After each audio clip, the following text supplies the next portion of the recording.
வணக்கம், நான் உங்கள் Shabtheena. Welcome back to Shabtheena's kitchen. இன்றைக்கி நம்ம எங்கே வந்துருக்கோம்? சோமசப்பேட்டை, அதாவது திருச்சி தான் வந்திருக்காங்க. திருச்சியில் ஏகப்பட்ட ரெசிபி நம்ம பார்த்துட்டு வரோம். அதோட இன்றைக்கி நம்ம பார்க்க போகிற ரெசிபி என்னென்னா பூண்டு பொடி. இந்த பூண்டு பொடி மற்றவங்க பண்ணுறதுக்கும் நீங்கள் பண்ணுறதுக்கு என்ன வித்தியாசம்? எல்லோரும் பண்ணுறா நம்ம இருந்தாலும் நமக்கு தெரிஞ்சது நம்ம சொல்லி கொடுக்கலாமே அப்படின்னு தான் இப்போ இந்த தடவை பண்ண போகிறோம். பூண்டில் வந்து எல்லோரும் குழம்பு, ரசம் எல்லாம் பண்ணுறோம், சட்னிக்கு போடுறோம், எல்லாம் போடுறோம். இது கொஞ்சம் வித்தியாசமாக இருக்கும். நேரடியாக நம்ம சாப்பாட்லேயும் போட்டுக்கலாம், இட்லி தோசைக்கும் வச்சுக்கலாம், எல்லாத்துக்கும் இதை நம்ம உபயோகப்படுத்திக்கலாம். நான் பூண்டு பொடி பண்ணும்போது நல்லா ட்ரையாக வேறு மாதிரி பண்ணுவேன். ஆனால் இன்றைக்கி நம்மளுக்கு இந்த பூண்டு பொடி எப்படி பண்ண போறோம்னா, இந்த கடலைப்பருப்பு, கொப்பரை தேங்காய், அதுக்கப்புறம் இந்த பூண்டு வறுத்து காஞ்ச மிளகாலாம் மிக்ஸ் பண்ணி அரைக்க போகிறோம். கொப்பரை தேங்காய் போடுறோம். ஓகே. பூண்டு தேவையில்லைன்னா அந்த காலத்தில் தேங்காய் பொடின்னு கூட இதை சொல்கிறது உண்டு. ஓகே. இப்போ நம்ம பூண்டு எல்லோரும் யூஸ் பண்ணுறதுனால நம்ம பூண்டு எல்லாம் சேர்க்க போகிறோம். அது மட்டும் இல்லைங்க, இந்த பூண்டு பொடி பண்ணும்போது அந்த கார்லிக்கோட அந்த ஃப்ளேவர் வந்து அருமையாக இருந்தது. சூப்பர். பெருங்காய வாசனை, பூண்டு அந்த பூண்டு, அந்த காஞ்ச மிளகா காரம், அந்த பூண்டோட டேஸ்ட், ஃப்ளேவர் ப்ளஸ் தேங்காய் அருமையாக இருக்குது. ஸோ இந்த ரெசிபி நம்மளுக்கு சொல்லி தரப்போகிறோம் யாருக்கிட்ட? திருமதி தங்கமாமி. இல்லத்தரசி எல்லாருமே ஒவ்வொன்றா நம்ம அந்த காலத்தில் நம்ம மறந்து போனது சின்ன சின்ன ரெசிபிகள், நம்ம பொருள்கள் வீட்டில் இருக்கிறத வச்சு அந்த ஒரு லீவு கிடைக்கும் போது இதெல்லாம் பண்ணி நம்ம குழந்தைங்களுக்கு கொடுக்கலாம், நம்மளும் பண்ணி பார்த்துக்கலாம், கற்றுக்கலாம். ஒவ்வொன்றா இது பண்ணால் நமக்கே அதில் ஒரு ஆசையும் ஒரு ஆர்வமும் வரும். கஷ்டம் இல்லாமல் எது எளிமையாக இருக்கோ அதை பண்ணிக்கலாம். சரி, அதை பண்ணி கற்றுக்கலாம். நல்ல விஷயம், நல்ல விஷயம். இப்போ இந்த பூண்டு பொடி எப்படி பண்ணி சொல்லி பார்க்க போகலாம். வாங்க. வணக்கம் மாமி. வணக்கம். எப்படி இருக்கீங்க? நல்லா இருக்கும். இந்த பூண்டு பொடி முக்கியமாக வந்து நிறைய பருப்புலாம் வச்சு பண்ணுறாங்கல்ல, அப்படி பண்ணும்போது அந்த கார்லிக்கோட டேஸ்ட்டு தெரிய மாட்டுது. ஸோ நம்ம இன்றைக்கி பண்ண போகிற பூண்டு பொடி எப்படி பண்ண போகிறோம்? பூண்டு நம்ம நிறைய போட போகிறோம். பருப்பு மற்ற வகைகள் வந்து 2 ஸ்பூன் கொஞ்சம் தான் போட போகிறோம். சரி. இந்த பொடி வந்து காரமாக இருக்குமா இல்லை ஒரு மைல்டான ஒரு டேஸ்ட் இருக்கும்? காரமாலாம் இருக்காது. இது ஏன்னா இது நம்ம சாதத்துக்கும் போட்டு சாப்பிட்றது தானே. சரி, ஓகே. காரமாக இருக்காது. ஓகே. இப்போ இந்த பூண்டு பொடி எப்படி பண்ணுறது சொல்லி நம்ம பார்க்கலாமா? அதுக்கு முன்னாடி இந்த ரெசிபிக்கு தேவையான பொருட்கள் பார்க்கலாம். பூண்டு 200 கிராம், உளுந்தம்பருப்பு 50 கிராம், கடலைப்பருப்பு 50 கிராம், வரமிளகா 15, புளி ஒரு சின்ன நெல்லிக்காய் அளவு புளி, கொப்பரை தேங்காய் 2, மல்லி 2 ஸ்பூனு, கருவேப்பிலை ஒரு சின்ன ஆர்க்கு, பெருங்காயம் ஒரு துண்டு, நல்லெண்ணெய், தேவையான அளவு உப்பு. ஃபஸ்ட்டு நம்ம என்ன பண்ண போகிறோம்? பூண்டு வந்து நம்ம வந்து அப்படியேயும் போட முடியாது, அரைச்சி போட்டாலும் அதில் இருக்கிற ஈரப்பசம் இதில் வந்து சாந்து இதுவாக போயிடும், ட்ரையாகவும் வராது. அதனால் 1-2 நம்ம பூண்டை வந்து தட்டிக்க போகிறோம். தட்டிட்டு பண்ண போகிறோம், இழுத்துட்டு பண்ண போகிறோம். ஸோ அதுக்கப்புறம் வந்து நம்ம ஃப்ரை பண்ணுவோமா? ஆமாம். சரி, ஓகே. அதுக்கப்புறம் எண்ணெயில் பண்ணிவிட்டு அப்புறம் மீதியெல்லாம் வறுக்க போகிறோம். சரி, ஓகே. ஸ்டார்ட் பண்ணிடலாமா? இந்தாங்க.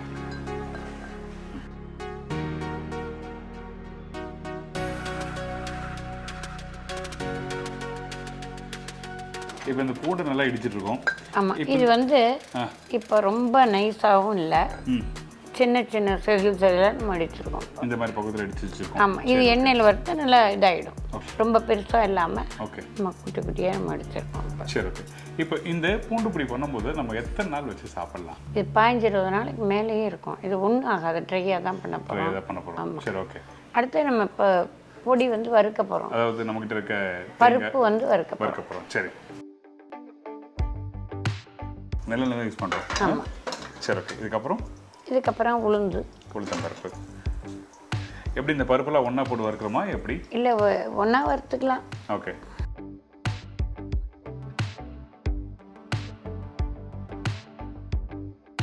இந்த உளுத்தம்பருப்பு போட்டுருங்களே, கடலைப்பருப்பு உடனே போடலாமா? இல்லை கொஞ்சம் கலர் மாறணும்? ஆமாம், கொஞ்சம் கடலைப்பருப்பு மட்டும் கொஞ்சமாக போட போகிறோம். சரி, ஓகே. உளுத்தம்பருப்பு அதிகமாக இருக்கணும், கடலைப்பருப்பு? ஆமாம், கடலைப்பருப்பு கம்மியாக. சரி, ஓகே. இதுக்கப்புறம் இப்போ வந்து 2 ஸ்பூன் இது வந்து பித்தத்துக்கு வந்து கொத்தமல்லி நல்லது. ஓகே. ஏன்னா இப்போ நம்ம கொப்பரை தேங்காய் எல்லாம் போடுறோம். ரைட். அதுக்காக வந்து 2 ஸ்பூன் கொஞ்சமாக கொத்தமல்லி போடலாம். ஓகே. இது வந்து தனி பிடிக்காதவா வெறுமையாக கூட பண்ணிக்கலாம். ஆக்சுவலாக தேங்காய் சாப்பிடும் மந்தம் வரும், கொஞ்சம் பித்தம் நமக்கு தலை சுத்தல். ஏன்னா கொப்பரைக்காய்ங்கிறதுனால ஒருவேளை அதிகமாக சாப்பிட்டால் அப்படி இருக்கும் நம்ம மனசில் நினச்சாக்க, அதுக்காக கேட்டால் சொல்கிறேன். பட் இருக்கலாம், பட் தேங்காய் சாப்பிடும்போது டெஃபினட்டாக பித்தம் ப்ராப்ளம் இருக்கும். அந்த முழு மல்லி அதனால் போடுறோம். ஆமாம், அதனால் கொஞ்சமாக அதை தனியாக வந்து நம்ம. ஓகே. இதுக்கப்புறம் நம்ம வந்து வரமிளகாய் போடணும். ஓகே, எல்லாத்தையும் ஒன்றா போட்டுருமா? ஆமாம், எல்லாமே ஒன்றா போடும். நம்ம எண்ணெயில் வறுக்கும் போது பவுடர் பண்ணும்போது பர்டிகுலராக அந்த பவுடராக வருமா? அது திருத்தி வரும். ஓகே, வரும். இப்போ வந்து காஞ்ச மிளகா போடுறோம். காஞ்ச மிளகா போடுறோம். ரொம்ப காரம் வேண்டாம், அதனால். சரி, ஓகே.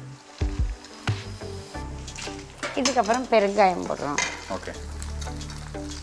எப்போவுமே பெருங்காயம் நம்ம ஜீரணத்துக்காக போடுறோம், வாசனைக்கும் போடுறோம். பருப்பு ஆயில் ஃப்ரை பண்ணுற எந்த ஒரு ரெசிபிக்காக பெருங்காயம் யூஸ் பண்ணுறது நல்லது. ஆமாம். ஓகே. இந்த பொடி வந்து நம்ம வந்து மதிய சாப்பாடுங்க வச்சுக்கலாம், அது இல்லாமல் டிஃபன் வகையில் யூஸ் பண்ணலாம். ஏன்னா ஒரு இட்லி பொடி ஒரேடியாக நம்ம அதையே நம்ம சாப்பிட்றது இது ஒரு வித்தியாசமாக இருக்கும். ஓகே, ஸோ அதனால் இந்த மெத்தட் இது மாதிரி ஏன்னா கொப்பரை தேங்காய் நான் பார்த்துருக்கேன், ஆனால் இந்த பருப்புலாம் போட்டு பண்ணுறது வந்து ஃபஸ்ட் டைம் நான் பார்க்குறேன், அதனால் கேட்குறேன். இது வந்து கொஞ்சமாக கருவேப்பிலை, ரொம்ப வேண்டாம். ஓகே. ஒரு சின்ன ஒரு வீட்டில் இந்த காஞ்ச கருவேப்பிலை, வீணான கருவேப்பிலை அதையும் போடலாம். ஆனால் வாடை கருவேப்பிலை வாசனை வந்துடும் சில நேரம், அதனால போடுறது இல்லை. ஓகே. இப்போ இந்த கடலைப்பருப்பு, உளுத்தம்பருப்பு, முழுதனியா, காஞ்ச மிளகாய், பெருங்காயம், அதுக்கப்புறம் கருவேப்பிலை இதெல்லாம் போட்டு கொஞ்சம் லைட்டாக கலர் மாறுது. இந்த வறுத்த பக்குவம் இருக்குல்ல, இது தனியாக எடுத்துடுறோமா எப்படி? இல்லை இதோட தேங்காய் தனியாக தான் எடுக்கிறோம், தனியாக தான் நம்ம எடுத்துக்கிறோம். சரி, ஓகே. அந்த கலரும் லைட்டாக அந்த கோல்டன் ப்ரௌன் கலர் மாதிரி இருக்குது. ஓகே. ஆமாம், இப்போ நம்ம எடுத்துடலாமா? சரியா இருக்கும். ஓகே.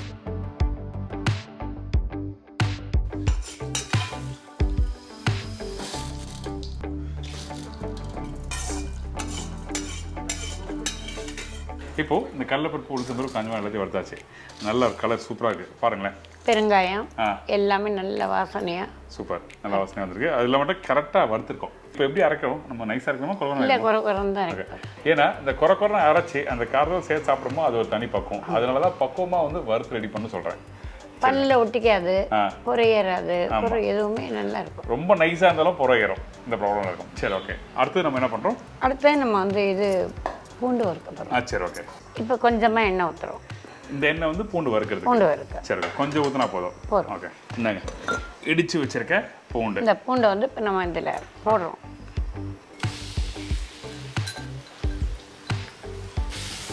எல்லா பூண்டும் போட்டுடுறோம். ஆமாம். வறுத்த கொஞ்சமாக போயிடும். ஓகே. ஆனால் வறுக்கும் போது கொஞ்சம் லைட்டாக கண் எரிச்சல் இருக்கும். வறுத்து முடிச்ச பிறகு சாப்பிடும்போது சூப்பராக இருக்கும். காஞ்ச மிளகாய், பச்சை பூண்டனுடைய காரம் வந்து அப்படிதான். நாங்கள் ஹோட்டலில் என்ன பண்ணோம்னா தேங்காய், பச்சை மிளகாய், காஞ்ச மிளகாய், பூண்டு இந்த நாலுத்தையும் அரைச்சிட்டு கடைசியாக ஒரு பல்லு போட்டு ஒரு மிக்ஸி லைட்டாக திருதுன்னு இருக்கும். அது சாப்பிட்டுன்னு வச்சுங்க, ஐயோ அந்த பூண்டு பச்சை வாசனை, அந்த காஞ்ச மிளகாய், அந்த பச்சை மிளகாய் காரத்தோட சேர்த்து தேங்காய் சாப்பிடும்போது வேறு மாதிரி இருக்கும். பச்சை இதே ஒரு வாசனை. ஆமாம், ரைட். இப்போ இந்த பூண்டையும் நல்லா வறுத்துடுறோம். கலர் மாறணும். ஓகே. இப்போ பச்சையாக தான் இருக்குது. ஓகே. இந்த பூண்டு வறுக்கும் போது என்ன மாதிரி பக்குவத்தில், அடுப்போட பக்குவத்தை வச்சு வறுக்கணும்? சிம்மில் தான் வச்சுருக்கோம். ரைட். என்ன இப்போ கருகிடும், உள்ளே வேகாது. ரைட். நல்லா வெந்தால் தான் நம்ம வந்து பவுடர் பண்ணுறதுக்கு ஈஸியாக இருக்கும். வேகாத பூண்டை வந்து நம்ம பவுடர் பண்ணால் அப்படியே ஒட்டிக்கும், எல்லாமே நல்லா இருக்காது. இப்போ இந்த பூண்டு வந்து கலர் மாறி வந்துடுச்சு. ஓகே. இதில் இந்த ஒரு பச்சை எண்ணெய், இந்த பூண்டுக்கு உள்ளேயும் ஒரு எண்ணெய் இருக்கும். ஓகே. ஆயில், அதோட மருத்துவ குணம் அது வந்து வெளியில் வந்து இப்போ நமக்கு அந்த ஒரு வாசனையை வந்து கொடுக்கறது. ஓகே. ஓகே. அந்த எண்ணெய் வர அந்த வாசனை அதிகமாக வாசனை வருது. இப்போ கண் எரிச்சல் நம்ம பச்சையாக எடுத்ததுனால அது வறுக்கும்போது பார்த்தீங்கன்னா அந்த கண் எரிச்சல் நல்லா கண் எரிச்சல் முடிஞ்சிருச்சு. இப்போ இதெல்லாம் கம்ப்ளீட் ஆன போய் தான் அந்த எரிச்சல் கம்மியாகும், அதாவது வறுத்து முடிச்ச பிறகு.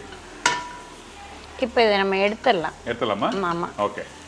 ஏன்னா அதை அரைச்சிட்டு தான் இதை போட போகிறோம். ஓகே. அப்போ தனியாக சரி. ஸோ நம்ம இது வந்து வறுத்து தனியாக வச்சுக்கணுமா? ஆமாம். ஓகே. அந்த எண்ணெய் நல்லா உறிஞ்சிருக்கு.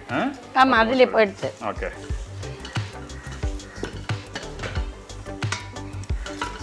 இதுக்கப்புறம் நம்ம என்ன பண்ண போகிறோம்? நம்ம தேங்காய் வறுக்க போகிறோம். சரி, ஓகே. இப்போ இந்த கொப்பரை தேங்காய் துருவி வச்சு நம்ம வறுக்கிறோம். சரி, ஓகே.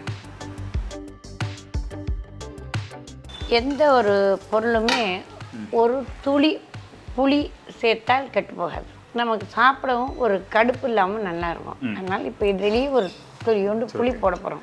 அது மட்டும் இல்லாமல் அந்த பூண்டு, காஞ்ச மிளகாய், புளி அந்த கலவை வந்து டேஸ்ட்டு கொடுக்கும். நமக்கு வந்து கொஞ்சம் இதாக இருக்கும், நல்லா இருக்கும். காரம் அந்த பூண்டினுடைய காரம் நமக்கு இருக்காது. புளி சேர்க்கும். நார்மலாக அந்த பூண்டு கடிச்சு சாப்பிடும்போது அந்த காரம் ஒரு மாதிரி ஷார்ப்பான காரம் இருக்கும். அந்த காரத்துக்கு வந்து புளி போடும்போது கம்மி பண்ணுமா? காரத்தை கம்மி பண்ணும். ஓகே. சாப்பாட்டுக்கு நமக்கு டேஸ்ட் வேணுமோண்ணா. ரைட். வெறும் பொடி போடுறதுக்கு நம்ம சாப்பாட்டுக்கு ஒரு அது இருந்தால் நமக்கு சாப்பாட்டில் போட்டு சாப்பிடும்போது நல்லா டேஸ்ட் இருக்கும். ஓகே. இப்போ இது வந்து செவந்து போச்சு. ஓகே. தேங்காய் போட்ட உடனே கலர் மாற ஆரம்பிச்சு. ஏன்னா அது ஏற்கனவே காஞ்ச தேங்காய் தான். கொப்பரை. ஸோ அதனால நம்ம என்ன பண்ணுறோம்னா நீங்கள் எண்ணெயில் போடும்போது டக்கு நீங்கள் எடுத்துடலாம். இப்போ அதில் உள்ள எண்ணெயும் வெளியில் வருது. ஓகே. இப்போ நம்ம அடுப்பை அணைச்சிட்டு வறுக்கலாம். சரி, ஓகே. அந்த தேங்காய் வறுத்த பக்குவம் காமிங்களேன்.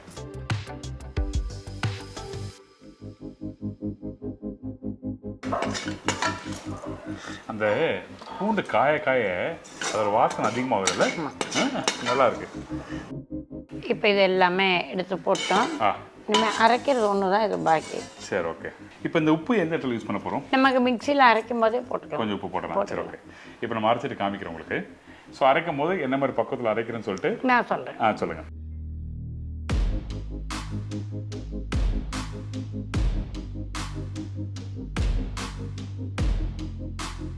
இப்போ முதல்ல அந்த உளுந்து இதெல்லாம் வறுத்ததை குறைன்னு அரைச்சிருக்கோம். உப்பு போட்டு அரைச்சிருக்கோம்.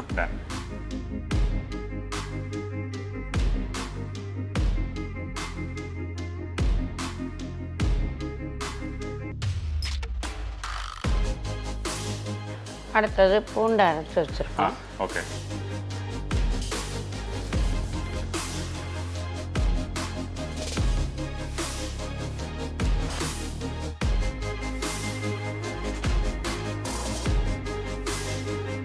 அடுத்தது இப்போ தேங்காய் ஒரு சுற்றி வச்சுக்கோ. இப்போ எல்லாத்தையும் நம்ம ஒன்றாக்கப்போம். இப்போ இதெல்லாம் சேர்த்தா உதிரியாக வருமா? அது வந்துடும். ஓகே, வந்துடும். எனக்கு இப்போ தெரியுது. இப்போ நீங்கள் ஃபஸ்ட்டு சொன்ன மாதிரி அந்த ஒரு ஷெல்ஃப் லைஃப் ஒரு 10லேருந்து 15 நாள் சாப்பிடலாம் சொன்னால் பார்த்தீங்களா? அந்த ஸ்லைட்லி வந்து அந்த எண்ணெய் கசிவு இருக்கும்போது வந்து அந்த ஷெல்ஃப் லைஃப் கம்மியாக இருக்கும். நல்லா இருக்கும் உங்களுக்கு. தோசை மிக்ஸ் பண்ணி சாப்பிட்றது ரொம்ப நல்லாயிருக்கும். ஓகே. எண்ணெய் வேணுங்கிற இது இல்லை. இது அப்படியே நம்ம அப்படியே சாப்பிடலாம். இதுக்கு எண்ணெய் ஊற்ற வேண்டிய அவசியம்லாம் இல்லை. ஓகே. இதில் ஃப்ரிட்ஜில் வைக்கணுமா இல்லை வெளியே வைக்கலாமா? வெளியிலே வைக்கலாம். ஒன்றும் தவறு இல்லை. வெளியிலே வைக்கலாம். நம்ம கொப்பரை தேங்காய்ங்கிறதுனால எண்ணெய் கசியோடு இருக்கு. சூப்பர். தேங்காயினுடைய வாசனை அப்படியே தூக்கி அடிக்கிறது வாசனை. சூப்பர். ஸோ ஃபைனலாக வந்து இந்த தேங்காய், உளுத்தம்பருப்பு, பூண்டு எல்லாத்தையும் வறுத்ததெல்லாம் ரெடி ஆச்சு. நீங்கள் நார்மலாக பண்ணுற பொடிக்கும் இந்த பொடிக்கும் நிறைய வித்தியாசம் இருக்குது. அப்படி நல்ல வாசனை. நீங்கள் சொல்கிற மாதிரி அந்த தேங்காய் அந்த பூண்டோட வாசனை கமகமும் சூப்பராக இருக்குது. டேஸ்ட் பண்ணி பார்க்கலாமா? அதாவது இந்த பொடியை வந்து நான் வந்து இட்லி தோசை சாப்பிட்றதோட இந்த மாதிரி டேரெக்டாக சாப்பிடும்போது இன்னும் அதோட டேஸ்ட் தனியாக தெரியும்.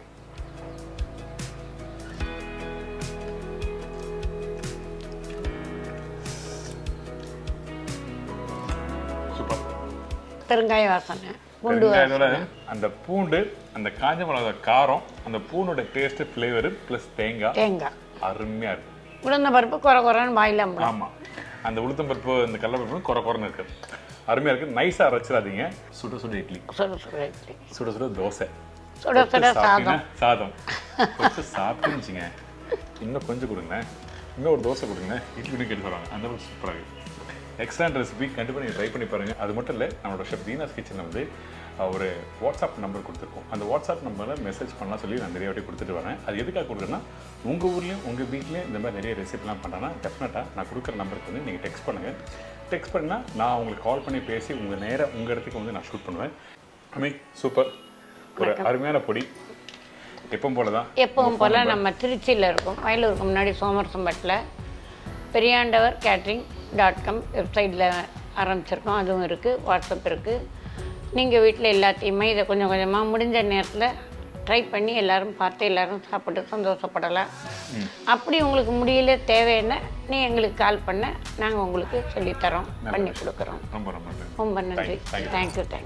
ஸோ ட்ரை பண்ணி பாருங்கள். நிறைய இன்ட்ரெஸ்டிங் ரெசிபி கொடுத்துருக்கோம். இதே மாதிரி இன்னொரு நாள் இன்னொரு ஊரில் ஒரு புது ரெசிபி செஞ்சுங்க. நன்றி, வணக்கம். See you, bye-bye. Take care.